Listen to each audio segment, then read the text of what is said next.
Château Popkoff. Pour les plus intimes, château du duc d'Épernon. Ce château, aujourd'hui à l'état de ruine, était autrefois la demeure d'un des hommes les plus importants du royaume, Jean de Nogaret de la Valette, dit le duc d'Épernon et mignon du roi Henri III. Gaëtan va nous dévoiler des morceaux choisis de l'histoire de ce château qui garde de nombreux souvenirs, comme le passage de Catherine de Médicis avant de décider du massacre de la Saint-Barthélemy, puis, plus tard, d'un commerce de pommes et de cidre, et finalement du rachat par un promoteur immobilier pour en faire des appartements de luxe, sans succès. Bonjour tout le monde, aujourd'hui nous sommes au château du duc d'Épernon en Seine-et-Marne, et comme vous le voyez, il a un peu vécu. Alors il n'a pas toujours été comme ça. À l'origine, ça a été un grand château très carré. Après, il a été propriété du célèbre duc d'Épernon, d'ailleurs d'où il tient son nom. Duc d'Épernon qui était un militaire, grand militaire sous Henri III, qui a traversé 3 règnes d'ailleurs, Henri III, Henri IV et Louis XIII. Maintenant, on va aller voir un petit peu son histoire et on va voir ce qu'il en est aujourd'hui.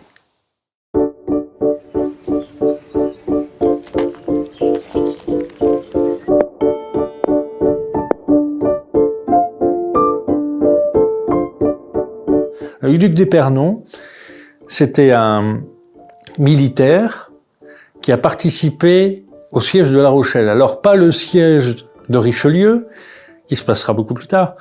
Là, on est en 1578. Le duc d'Épernon est là aux côtés, à l'origine, du duc d'Anjou, qui deviendra Henri III. Il est à ses côtés avec le duc de Joyeuse, comme quoi ça s'invente pas l'histoire. Et par la suite, ils se re-rencontreront. Là, le duc d'Épernon deviendra l'un des mignons d'Henri III, puis il deviendra son favori. Alors, comme vous l'aurez certainement compris, pour ceux qui ne l'ont pas compris, Henri III est homosexuel. Mais encore aurait-il fallu que vous le suciez. Bon, du verbe savoir, n'allons pas chercher là des mots qui ne sont pas adaptés. Il reste à ses côtés. Il est intouchable en tant que favori d'Henri III. Et puis, va venir le règne d'Henri IV, un peu difficilement, parce que bon, il est protestant, il faut un catholique, et puis c'est compliqué. En mai 1610, où là, un jeune homme qui vient de la province vient à pied assassiner Henri IV. Il lui met un coup de couteau dans la rue de la Ferronnerie à Paris, et il s'en va.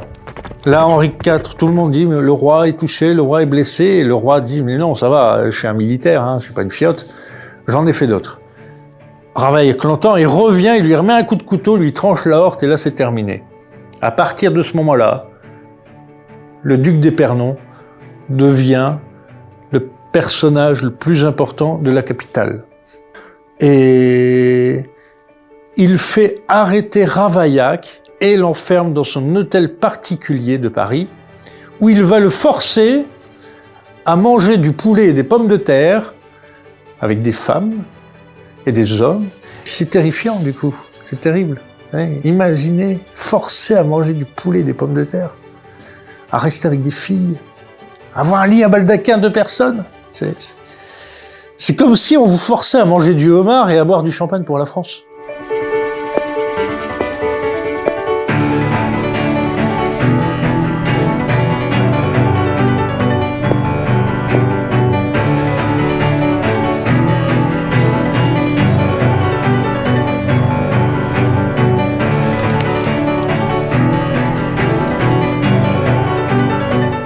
Alors ici, on se trouve dans la cour du château, qui s'organisait sur un plan carré. Donc il y avait 2 tours ici, 2 tours de l'autre côté, les ailes qui refermaient. Et 2 ponts, un pont là-bas, un pont là.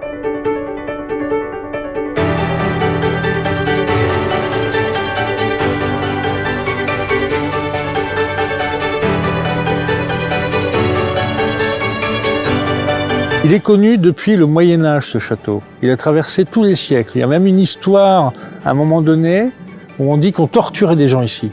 Et on raconte dans les archives que tous ceux qui passaient le pont n'en sortaient pas.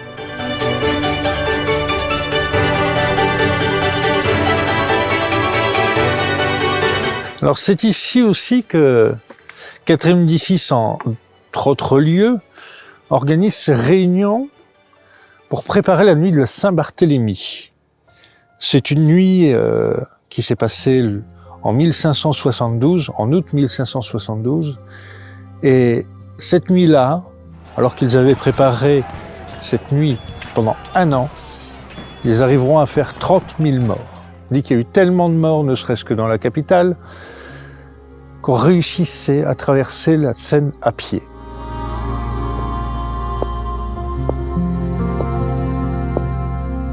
Le château passe alors de main en main, jusque dans les années 2000 où il est revendu à un promoteur immobilier qui à l'origine souhaitait y faire des appartements de luxe. Des travaux de restauration ont commencé, mais tout s'est arrêté en 2014 et le château a été laissé à l'abandon et tombe lentement en ruine.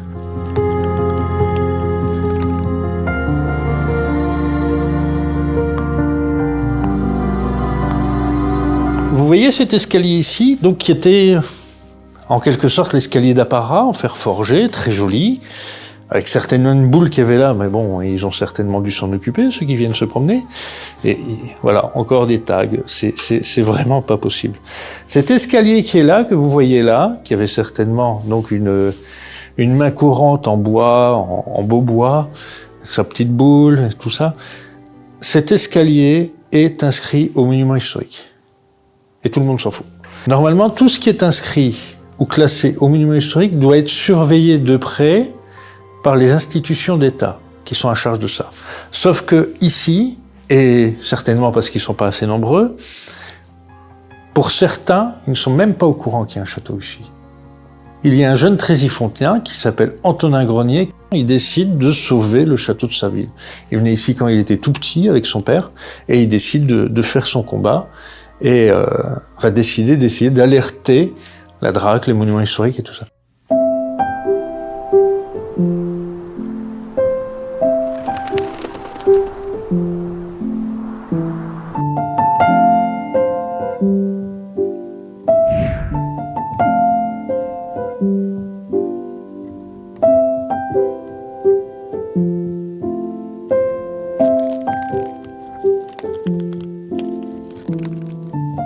Alors quand le propriétaire, le promoteur immobilier est arrivé au château du Duc d'Épernon, il est rentré dans une maison impeccable. Donc il y avait des grotesques ici, on en voit ici, là. Bon là, elle a disparu. Mais là, vous voyez, on était dans un salon de musique, donc on voit encore les grotesques. Mais tout ce qui est hauteur d'homme, vous voyez, des grotesques qui datent du 17e, 18e, avec des petits poutiers, des petits angelots, des belles décorations, vous voyez. Ici, c'était meublé quand il est arrivé, lui.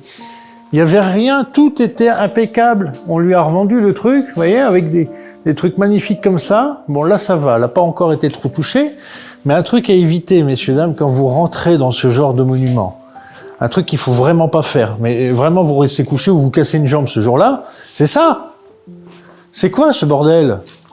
Ça date du 17e, 18e, ça, messieurs, dames. On peut pas faire ça. On peut pas prendre de la bombe et faire ça sur des grotesques. Vous voyez, heureusement que ça, là-haut, c'est pas à votre portée, sinon vous auriez fait le même. C'est pas possible. Et vous voyez, quand il est rentré, voilà, là, il y avait des fenêtres, on pouvait les fermer. Regardez l'état maintenant. L'état du parc. C'est lamentable. C'est pas possible.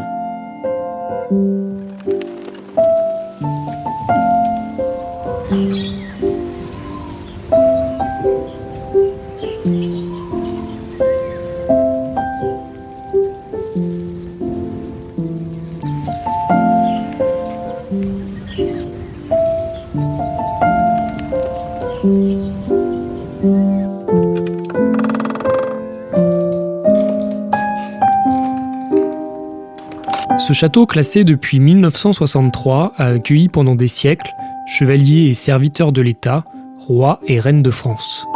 Il est aujourd'hui en péril et nécessite une intervention urgente pour être sauvé.